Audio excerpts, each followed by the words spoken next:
Morning all. A major row has erupted between the government and trade unions over exactly who's to blame for the winter strikes. The rail network is frozen today, with workers beginning the first of 6 planned walkouts over the Christmas period. And nurses, well, they're due to go on strike on Thursday. Now, they've accused the Health Secretary of belligerence and said he had refused to offer a single extra penny to end the dispute. We will be hearing what the government says about that in just a few minutes' time. And we'll be live at 2 of what are usually the country's busiest train stations. But first, our political correspondent Mary Aurora reports. For rail passengers, icy conditions cause chaos on the commute. But today, things are about to get a whole lot more difficult. Rail workers rejected a new pay deal as relations between unions and the government remain frozen in deadlock.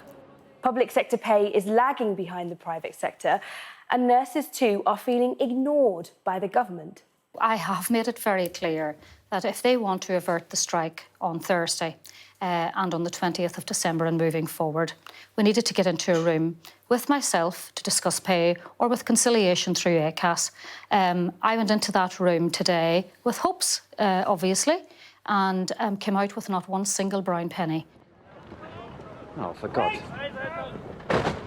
And if ice and snow didn't cause enough disruption, public sector strikes will add to chaos on the roads, rail and airports this week.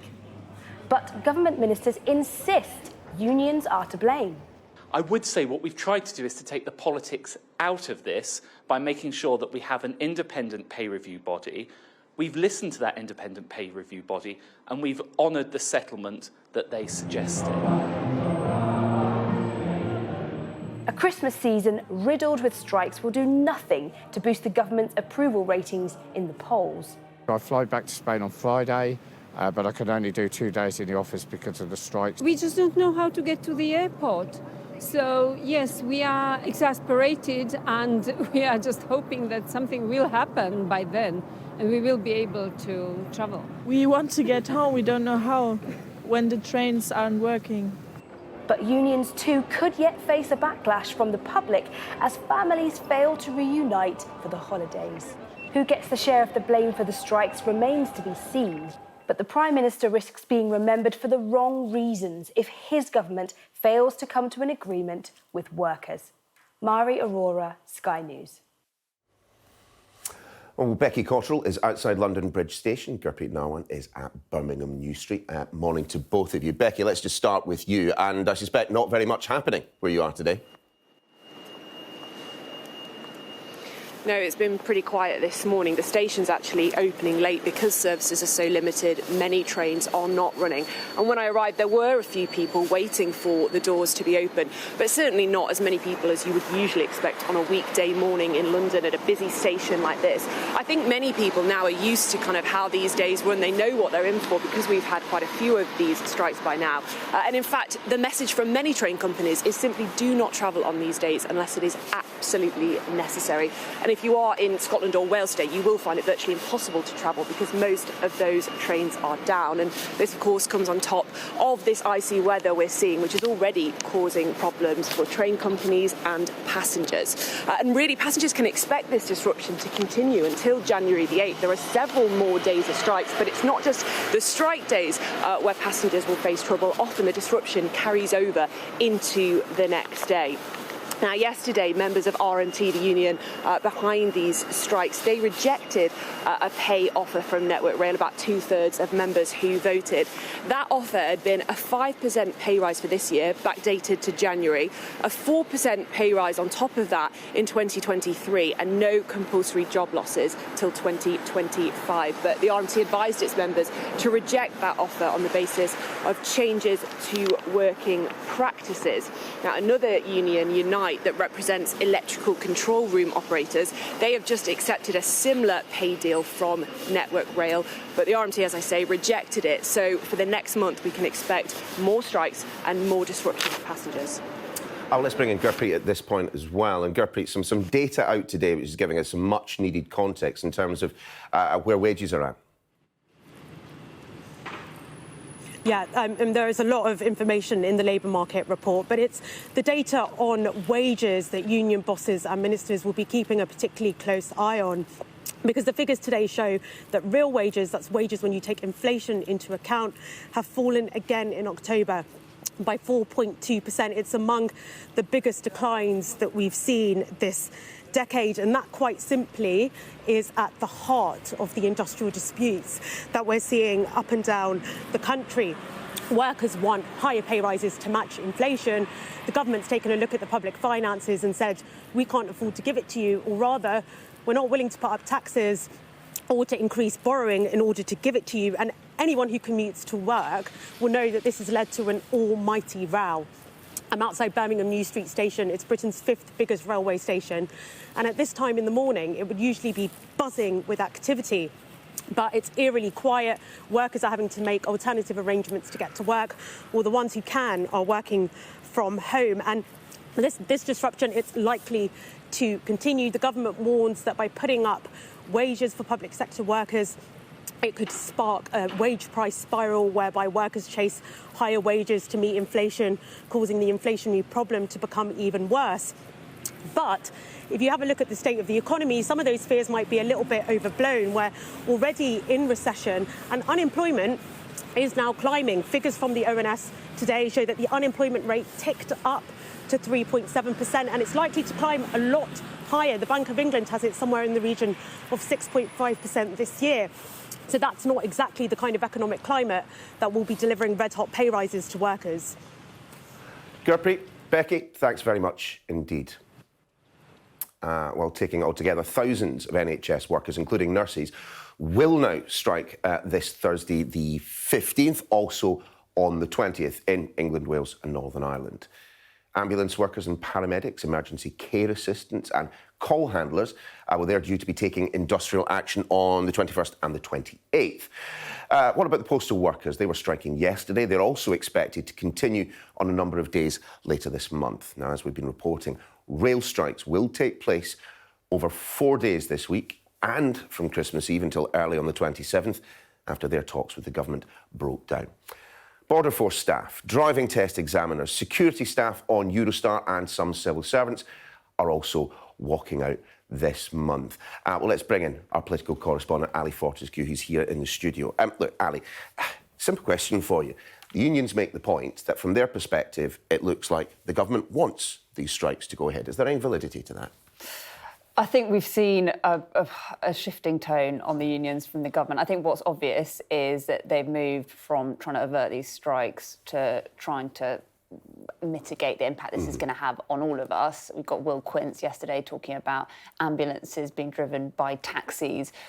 You've got the army stepping in to plug the gaps that public sector workers can't. You've got 2 COBRA meetings this week. The government want to look like they're taking it seriously, like they're negotiating, talking to the unions, evidenced by the fact that we had Mark Harper a couple of weeks ago talking to the RMT. That was significant. That hasn't stopped the strikes today, though. And last night we had Pat Cullen talking to Steve Barclay, the Health Secretary, but both sides couldn't even agree on what the basic reason for them being there. We had Pat Cullen talking about the Health Secretary being belligerent for not being willing to talk about pay. I mean, they said before the meeting started they weren't going to talk about pay, that it was the independent pay body that had given them the rise. That's what they were going to stick with. Yeah, exactly. And, you have both sides basically at odds about the basic reason for them being there. Is this the government wanting to look like they're negotiating or actually negotiating? So in the short term, there's no sign of these strikes being averted, but in the longer term, no sign of inflation coming down, certainly in the new year, and no sign of this row over public sector pay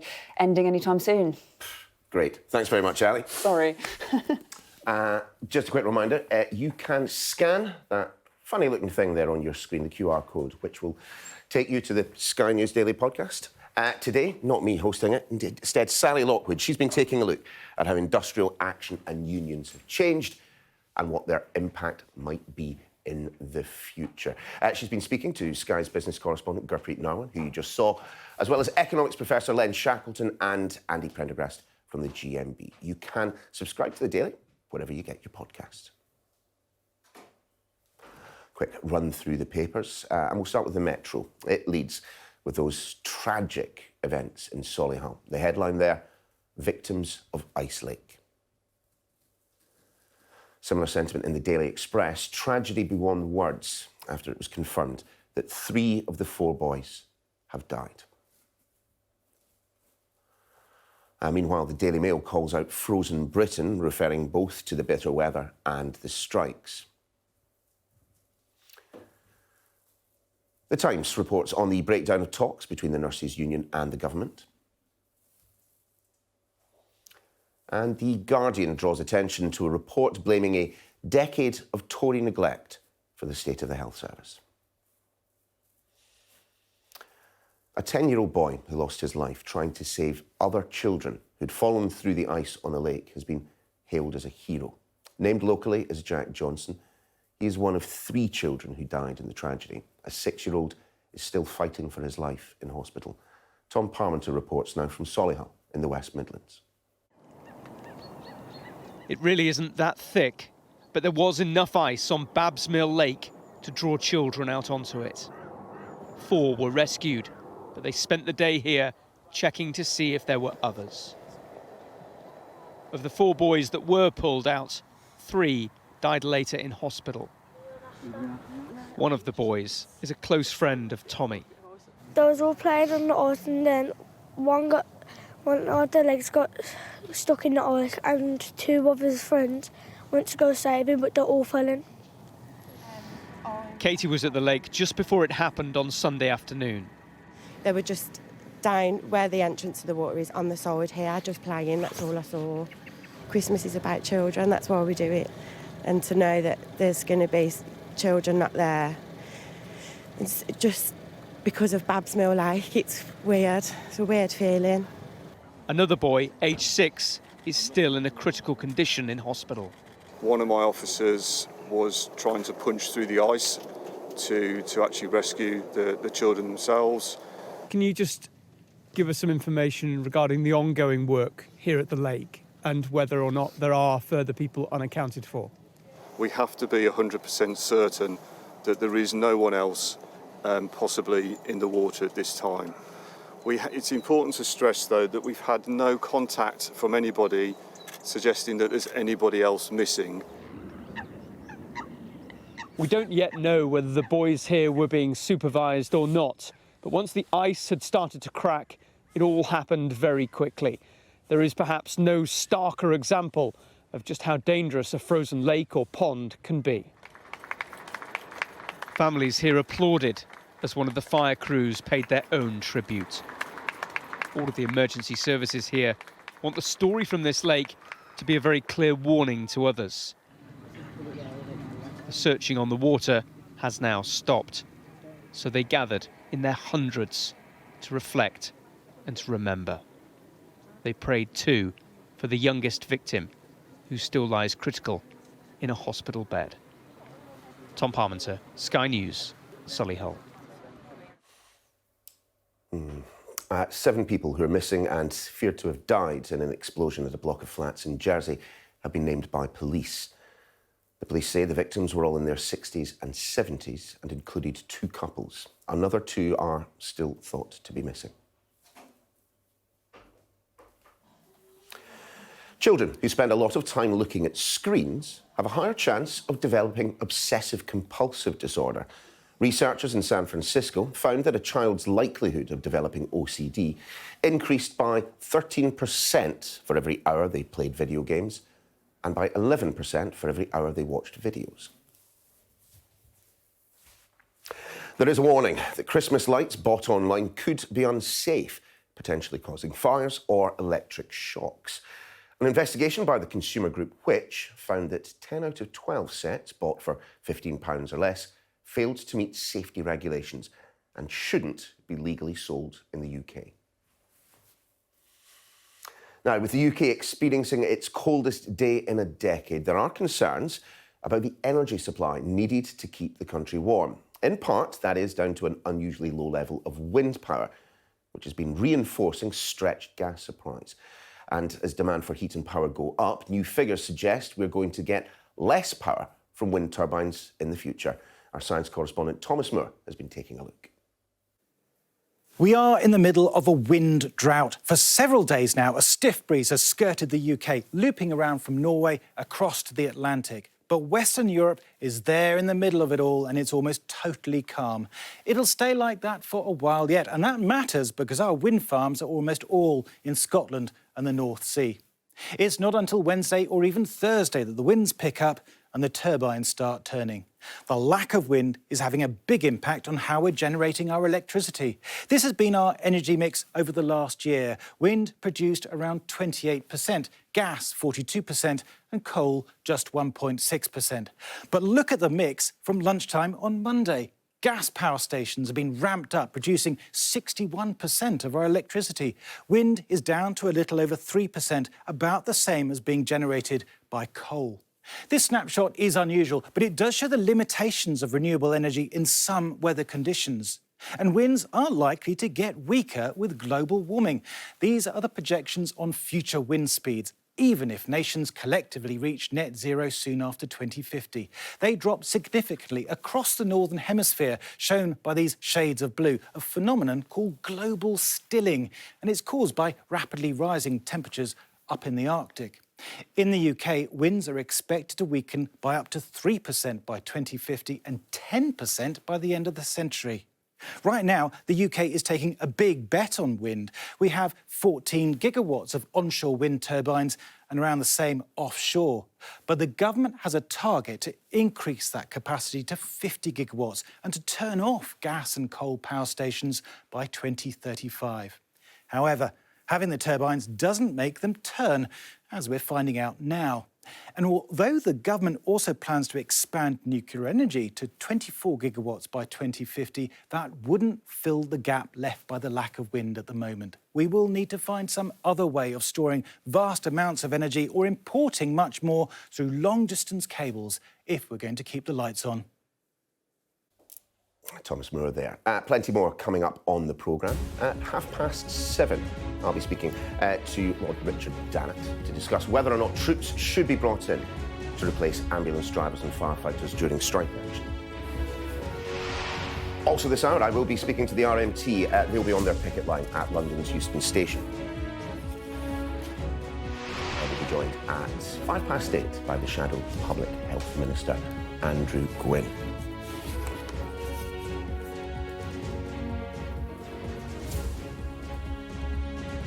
But very pleased to say the Transport Secretary, Mark Harper, joins us once again in the studio. Mr Harper, lovely to see you this morning. Please don't take this question the wrong way, but with trains not running across most of the country, as Transport Secretary, do you accept that you have failed in your job? No, I don't. I have two roles here. One is to keep the railway industry working, but also I've got to be fair to the taxpayer. There isn't a bottomless pit of money to go into the rail industry. And I think if most people listening to your show look at the offer that's on the table, they'll think it's very fair and reasonable. It's in line with what most people in the private sector are getting. We've seen Unite workers at Network Rail have accepted the offer. The TSSA are recommending that offer be accepted by their members. And even with the RMT's very strong recommendation to their members to not accept the offer, to turn it down, to reject it out of hand, we still saw nearly 40% of RMT members wanting to accept it. So I think the tide is turning on opinion about whether these offers are reasonable or not, and therefore I hope the union will look at it again, call off the strikes and accept what is a reasonable pay offer. But just in terms of the RMT, from their perspective, it isn't just about pay, it is about T's and C's. Did you or did you not instruct the Rail Delivery Group to insert clauses into the offer document regarding driver-only operation, trains without guards on them? No, reform of the rail industry has been on the table from the very beginning. And so can you just answer that question? Did you direct the Rail Recovery Group to put in driver-only operation into the document, into the offer document? The detailed negotiations between the employers and the trade unions are between them. The overall amount of money available obviously is something that I have to set. So the detail is up to them. The driver-only trains are not a new thing. They've been running since the 1980s. And over half have been opposed by every single union representing rail workers since time immemorial. If that is not a wrecking amendment, I don't know what is. Well, over half of passengers that go on the railways are on trains where driver-only operation is in place, and it's been accepted by train drivers. So it's actually not... I want a deal here. That's why when I met the unions, I made sure there was an improved offer from Network Rail, Sure. an improved offer, and an offer came from the train operating companies that hadn't previously been on the table. Sure. That's what Mick Lynch asked me when I met him, and that's what I delivered. It's a reasonable offer for reform and pay, and I think the union should accept it. You genuinely believed that the RMT would accept an offer containing driver-only operations, something that they have consistently approved. I mean, Mick Lynch said this. We went on Sunday to have the conversation, fully expecting the blanks to be filled in on pay. The rail delivery group said, we can't do what we said. The Department for Transport have made us put driver-only operation into this document. It strikes me that it looks very much like you're happy for these strikes to go ahead. You inserted something that you knew the RMT could not and would not accept. No, look, quite the reverse. I don't want these strikes to take place at all. They're bad for passengers. They're bad for businesses, like, for example, the hospitality industry, which is going to suffer or is suffering as a result. And they're not good for the rail industry going forward. I want the strikes to be resolved. That's why I made sure there was an improved offer on the table, and I think some of the trade unions have accepted it. You know, you say about people not accepting it, that one of the trade unions is recommending acceptance. Unite Workers accepted it yesterday, and I think the RMT should think again. There's a reasonable offer on the table. Reform needs to take place. Reform has been on the table. Is he lying? Is he lying when he said that he went in on Sunday and the rail delivery group were instructed by the DfT to put in driver-only operation? Look, is he lying or not? I haven't been involved in the detailed negotiations between the train operating companies and the trade unions. That's for them to deal with.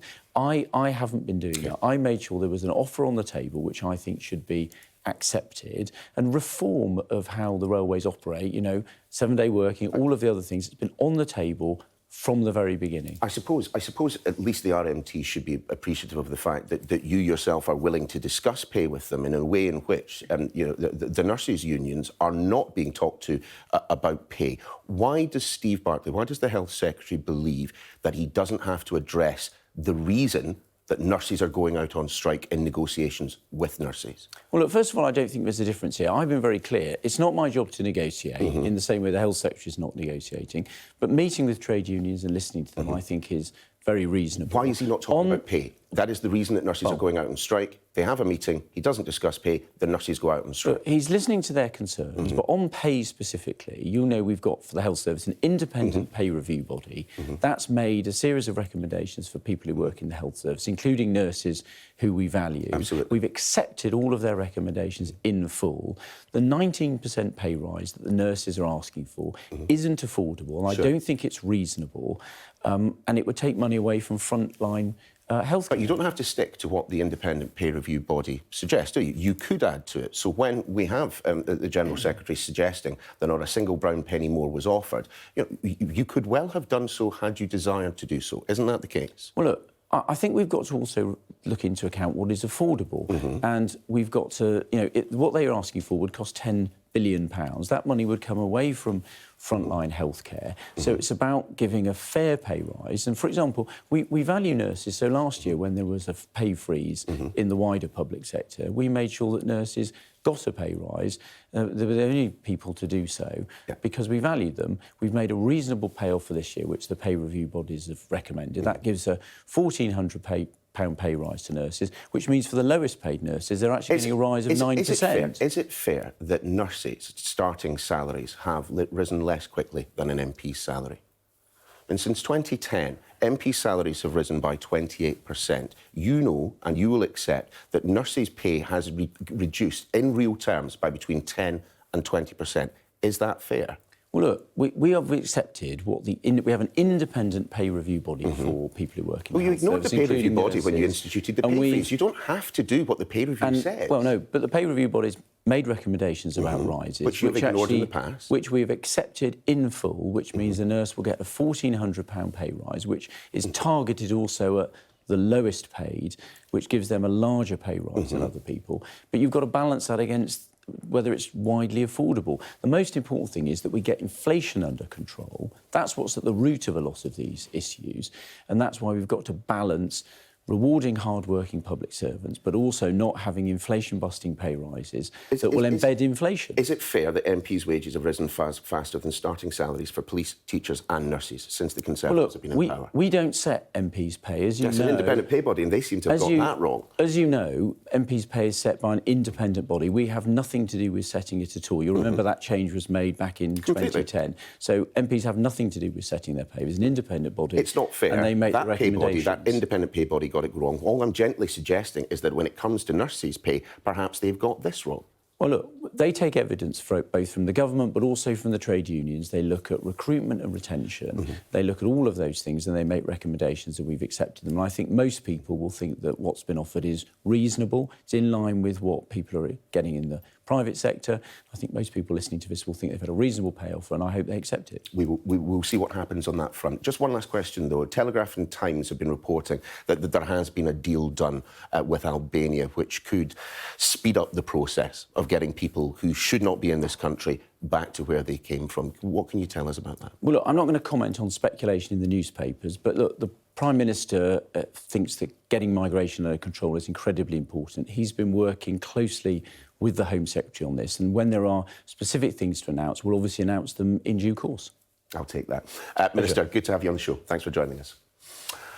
Now, yellow weather warnings. Those remain in place for much of the UK, with the cold snap continuing to cause travel disruption up and down the country. Let's speak now to Sky's meteorologist, Joanna Robinson. Jo, just how long are these conditions likely to last? Well, for much of this week, we're going to keep the cold conditions, but we will see a change over the weekend. Some milder air trying to move in over the weekend. So there is change on the way, but for now, it's the cold conditions. We've seen minus 17.3 degrees Celsius last night at Braemar. So that's the coldest night of the year so far, and coldest since February 2021. So here are the temperatures at the moment. We've got minus 8 in Edinburgh, minus 2 in Birmingham. So freezing conditions. And some freezing fog in places too. The fog is most widespread. There's some fog across Northern Ireland where there's a warning out, and across parts of East Anglia and into parts of the northeast as well. So some freezing fog around, icy conditions, particularly where you've got that snow. There's some lying snow here where I am in Oxfordshire. There's lying snow, of course, down in the southeast and other parts of the UK, particularly Scotland. So icy conditions. That ice will remain a risk over the next few days, and we will see some snow showers, particularly across northern and eastern parts of Scotland today and over the next few days, and northeast England. And there is a risk of something wintry across the southwest of England through today and particularly tonight. So we could see a covering of snow there. So that's something to watch and keep an eye on. Warnings that may be updated throughout the day. So yes, certainly staying around for now. Jo, many thanks indeed. Stay right where you are. The former Chief of General Staff, General Lord Richard Dannett, tells us what he thinks, excuse me, about soldiers being drafted in during the strikes. That's after this. Welcome back. Quick reminder as to our top stories. And the Transport Secretary has told the programme that there is a reasonable offer on the table for striking rail workers. Services across the country have been disrupted by industrial action.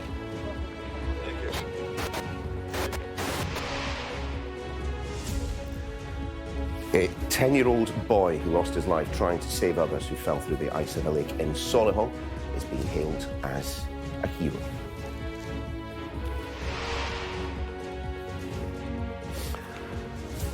And we had ONS figures out today showing real pay levels falling by 4.2% in October, failing to keep pace with inflation. Now, thousands of soldiers are preparing to cover for ambulance crews, border staff and other striking workers. And that has prompted some complaints from the military that they're being forced to give up their Christmas. Former head of the Army, Lord Dannett, joins me in the studio. Lovely to see you this morning. This is a difficult one because at times of national crisis, your first thoughts go to the military and the service that they provide. What do you make of them being used to essentially plug holes in an industrial dispute? Well, that's the key point, actually, an industrial dispute. I think members of the armed forces and the armed forces generally recognise that we are the nation's reserve of trained manpower that can be used for whatever the government of the day requires. But there's an interesting point. We do that out of our spare capacity. In other words, when we're not doing other things. Now, that was fine when the Army, Navy, Air Force were much larger. They're much smaller at the present time. I mean, 75,000 in the Army. That's a long way down from what it used to be. So spare capacity isn't really there to the same extent. Now, a national emergency like COVID, soldiers are perfectly happy to step up for that. And of course, they will do whatever is needed to be done in these circumstances. But it starts to get quite tricky when it's an industrial dispute. It's not for the military to say whether the government is right, whether the unions are right. We will do whatever we're required to do. But the other factor is that, here we go again around Christmas time. A lot of soldiers, sailors, and airmen have been involved over the last few years. And here we are at Christmas time again. I remember years ago when I was Commander-in-Chief, we were regularly turning out for fire disputes. As Commander-in-Chief, I got in touch with John Prescott and said, this is going to stop. We've actually got our job to do in Iraq and Afghanistan. Get the firemen to do their job, we'll do our job. And it's the same, I think, today. Mr Lynch, tell his railmen to get on and run the trains. We'll do our job. So I think if everyone does their own job, it works out much better. And bear in mind, the military had a pay rise of 3.75%. A lot of these people are on strike for double-digit pay rises. That won't go down frightfully well in the NAFI. What, though, of the very specific jobs that they're being asked to do? Obviously, soldiers will have combat medicine training, they will have first aid training, very, very high level, of course. But it strikes me that perhaps it is not the same skill set that a paramedic driving an ambulance has. What of them being used for that specific role? Well, my understanding is that the role that they're fulfilling is to drive the ambulances with paramedic-trained individuals on the ambulance as well. And I think that's fair enough. I think that's appropriate. Yes, of course, all military, particularly deploying on operations, are trained for battlefield medicine. But that's not the same as delivering help when someone dials 999. Drive the ambulance is fine. Let the paramedic that's sitting in the other seat do the paramedicine. I mean, I suppose the other point to make as regards just the broader issue of soldiers, helping out during times of industrial unrest. Soldiers can't join a trade union. Soldiers can't go on strike, can they? They can't. And I think this is something that the government needs to think very carefully about. Soldiers will do what the government today wants them to do. Of course they will. But one has to think how appropriate that is. It's one thing to step up when there's a national emergency or there's a national disaster or something, but it's quite another thing to have to step into an industrial dispute. I think the government needs to be very careful about that. Yeah, I do wonder what kind of effect this will have on morale within the forces. That at Christmas time, and as you've mentioned already, there have been more than a couple of years where, the military has been working at absolutely full tilt.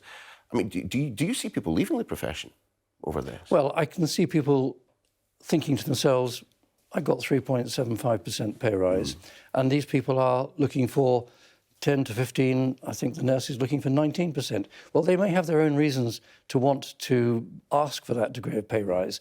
But again, in the NAFI, over a pint, I'm not terribly sure that will play very well.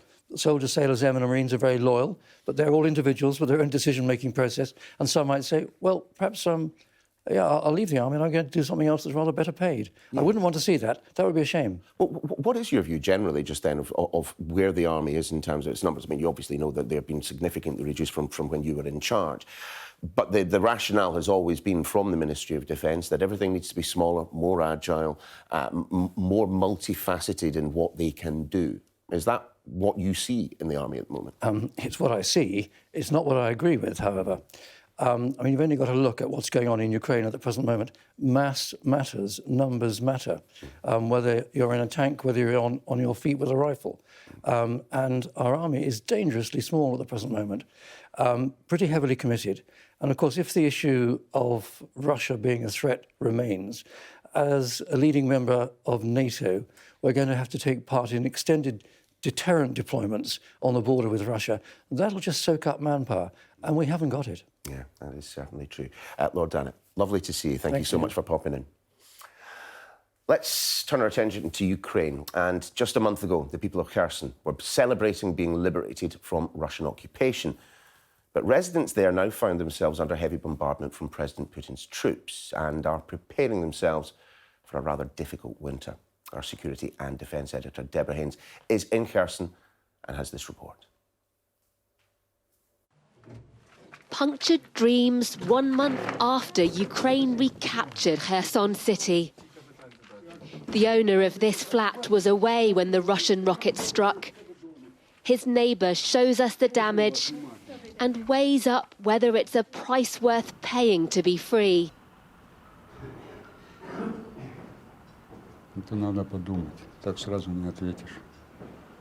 С одной стороны да, с другой стороны нет. Но свобода дорого стоит. It's residents like Leonid who are counting the cost and keeping a record, including the remains of the rocket that hit his building. Outside, more evidence of Russia's new campaign of terror after its occupation was cut short. The billboards speak of renewed freedom, but the reality is one of fear. More than 40 people have died in Russian strikes since Liberation Day on the 11th of November. Yes, the Russians are out of Kherson city, but they haven't gone far. They are just on the opposite side of that bank, and they're using that position to fire rounds into the city daily. For those who remain, they're no longer under Russia's rule, but still trapped by its war. Ukrainian authorities are doing what they can to help. The mayor tries to pacify one woman who says she needs medicine. Is life better now than before when Russia was occupying? Хуже. Дают помощь, но не всем. It's a very different atmosphere from a month ago when crowds celebrated Russia's retreat. Ситуація у місті дуже загрозлива. It's very dangerous here. There are a lot of problems here. Але ми тримаємось і ми розуміємо, що чим далі взимку буде ще складніше. This spirit of endurance is captured most strongly in here, the maternity hospital. Yulia discovered she was pregnant during Russia's occupation, but gave birth after the Ukrainian liberation. Чиста вкраїночка, чисто народжена, без оккупации этой всей. Очень рада, что чисто вкраїночка наша. Очень рада, очень. They're not planning to leave Kherson. But for those who've had enough, this evacuation train offers a route out. It's one Victoria and her 2 children have finally decided to take. Я не можу повірити, що я просто бросаю рідну землю, рідний дом, все бросаю. Я бросаю чоловіка. Я мусю виїхати. Despite her grief, Victoria is sure of one thing. All this pain will be worthwhile, provided Russia plays no part in Ukraine's future. Deborah Haynes, Sky News, in Kherson City. Some of the day's other headlines now, and the European Union's top official has called for the creation of an independent ethics body covering all its institutions. Police raided European Parliament offices following allegations of corruption. Belgian prosecutors have charged 4 people over the weekend with that, participation in a criminal group and money laundering. Twitter has dissolved its Trust and Safety Council, which advised it on hate speech, child exploitation, self-harm and other problems on the platform. Formed back in 2016, the council was made up of volunteers from around 100 civil, human rights and other independent organisations. Since taking over Twitter, Elon Musk has vowed an overhaul to make it profitable. Police in the Bahamas have arrested Sam Bankman-Fried, the founder of the bankrupt crypto firm FTX. The country's Attorney General said they received formal notification from the US that criminal charges had been filed against him there, and that it was likely there would be a request for his extradition. Mr. Bankman-Fried had been under investigation by the United States after his $32 billion company suddenly filed for bankruptcy last month. Now, almost 34 years after the Lockerbie disaster, an elderly man accused of making the bomb has faced a US court. The former Libyan intelligence operative faces several life sentences if convicted, but not the death penalty. Our US correspondent Mark Stone has the detail. The faces of some of the 270 victims of the Lockerbie bombing, remembered outside a Washington courthouse on the day the man alleged to be at the heart of the plot to bring down Flight 103 was inside. Abu Aguila Mohammed Massoud, the so-called third man, the American government alleges that this was the Lockerbie bomb maker. Inside, in a green jumpsuit and with help from a translator, he confirmed his name, but was not asked to enter a plea. Face to face with him in court, some of the families of those who died. A woman with her daughter, but no husband. A man with his father, but no mother. Just a few of so many families made incomplete by the worst terror attack in British history. Pan Am Flight 103 was half an hour into its journey from Heathrow to New York when it exploded at 31,000 feet over the Scottish town of Lockerbie. There was a long investigation, a reconstruction, diplomacy and awkward politics. The Libyan government admitted responsibility. Abdel Basit al-Megrahi was convicted. He later died. Another man was acquitted. And in 2012, the third man, Massoud, then in custody in Libya, allegedly confessed to being the bomb maker. It would take another 10 years for his transfer to the US. How he got here, the Americans will say only it was lawful. Well, she was looking forward to coming back for Christmas from school. Paul Hudson's daughter Melina was on the flight, and for him, this is a huge moment. The fact that we're here today is a testament to the tenacity and the confidence of both the Scottish and UK authorities as well as the American ones. Mr. Massoud will be back in court later this month for the next stage in a painful story which stretches back so many years. Mark Stone, Sky News in Washington.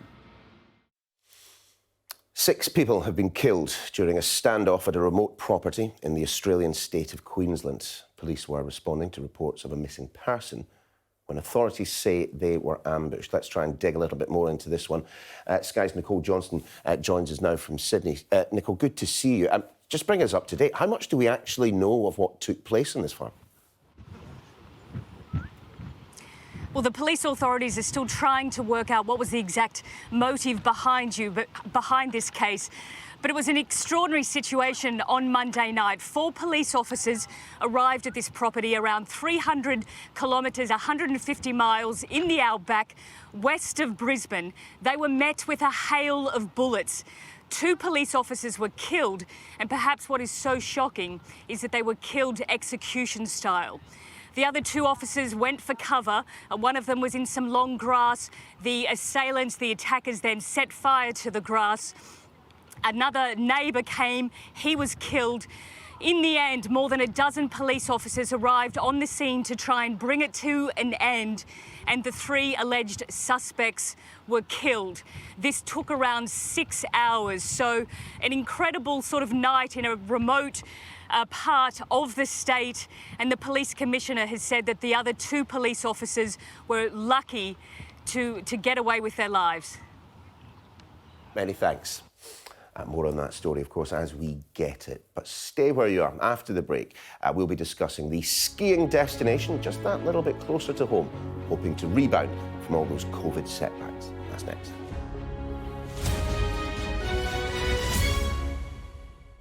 Welcome back. After struggling through COVID and poor snowfall, yesterday was the first day of the ski season for the Glen Ski Resort in Scotland. Very pleased to say, joining us now, Callie Gordon, who's been a ski instructor there for most of his life. Callie, lovely to talk to you this morning. Before we talk about the coming season, just tell us how the past couple of years have been, particularly with the restrictions placed on you with COVID. Yeah, well, back in 2019, we had actually one of our last better seasons. But that's when the COVID was just arriving, and about March time we had to close down early. But we had a really good season up until then, and Glen Ski was pretty covered, and yeah, really good. And since then, obviously, the 2020, we got about 6 days and had to shut down. due to COVID, which was one of the best snow covers I've seen for about 10 years. So quite disappointed about that. So how were you able to... Sorry, carry on, Kelly. No. And then it went into 2021 where Glen Shee then managed to get themselves a really good snowmaking machine. So we worked a lot on artificial snow last year, and we made it work really well. They tried hard, we tried hard. We got hundreds of kids skiing, adults skiing. So yeah, it was good for mental health and good for fitness. How's the snow looking this season then? It's looking very good. It's quite surprising. I was up yesterday, and it's looking really good for this time of the year. Normally we're working on just artificial snow, but a lot of really a lot of nice looking real stuff up there. So yeah, it's looking quite promising. Oh, fantastic. And it is a beautiful part of the world that in fact, I've been to a couple of times.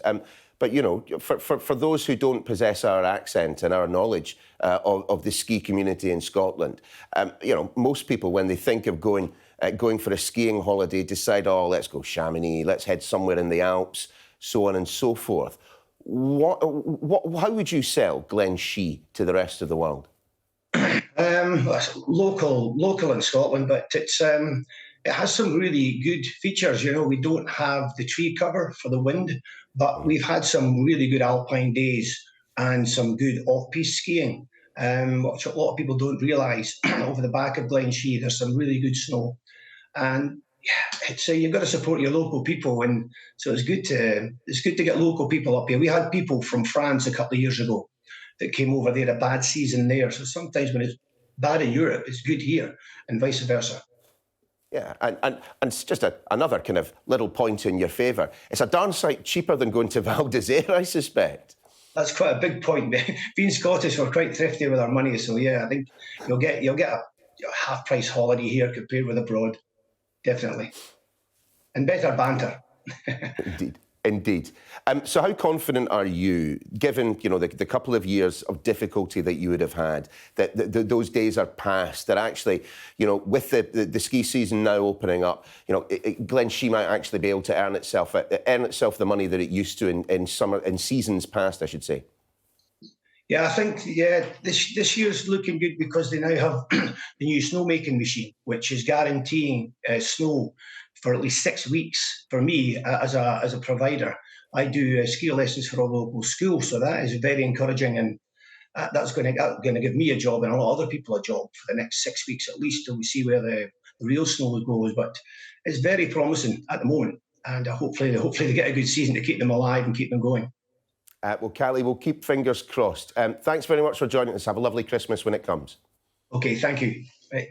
Bye-bye. Time for a quick look at the weather. Anticipation is rising, and so is the atmosphere. Are you ready?